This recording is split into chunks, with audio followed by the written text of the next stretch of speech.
What do sugar skulls, marigolds and monarch butterflies have in common? Just like pumpkins, witches and black cats are quintessential symbols of Halloween, these objects are associated with a different holiday, Dia de los Muertos, or Day of the Dead. 1. It's not the same as Halloween. While Halloween is celebrated October 31st, Dia de los Muertos is celebrated right after, on November 2nd. Many communities that celebrate Dia de los Muertos also celebrate Halloween. 2. It originated in Mexico and Central America.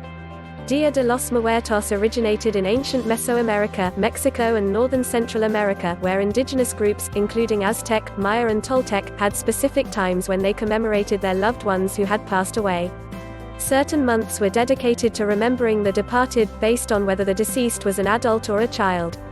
After the arrival of the Spanish, this ritual of commemorating the dead was intertwined with two Spanish holidays, All Saints' Day, November 1st, and All Souls' Day, November 2. Dia de los Muertos is often celebrated on November 1st as a day to remember children who have passed away, and on November 2nd to honor adults. Today, Dia de los Muertos is celebrated mostly in Mexico and some parts of Central and South America. Recently it has become increasingly popular among Latino communities abroad, including in the United States. 3. It's a celebration of life, not death. Ancient Mesoamericans believed that death was part of the journey of life. Rather than death ending life, they believed that new life came from death. This cycle is often associated with the cyclical nature of agriculture, whereby crops grow from the ground where the last crop lies buried. Dia de los Muertos is an opportunity to remember and celebrate the lives of departed loved ones. Like any other celebration, Dia de los Muertos is filled with music and dancing. Some popular dances include La Danza de los Viejitos, the dance of the little old men, in which boys and young men dress as old men, walk around crouched over then suddenly jump up in an energetic dance. Another dance is La Danza de los Tecuanes, the dance of the jaguars, that depicts farm workers hunting a jaguar. 4. The ofrenda is a central component.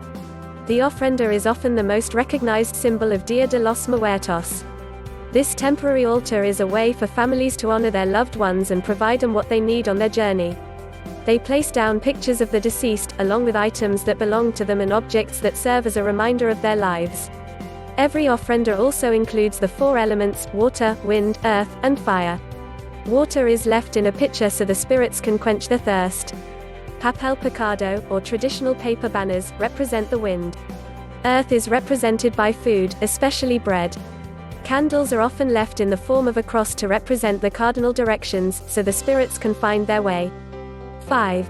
Flowers, butterflies, and skulls are typically used as symbols. The cempasúchil, a type of marigold flower native to Mexico, is often placed on ofrendas and around graves.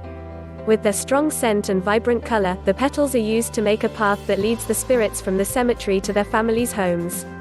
Monarch butterflies play a role in Dia de los Muertos because they are believed to hold the spirits of the departed.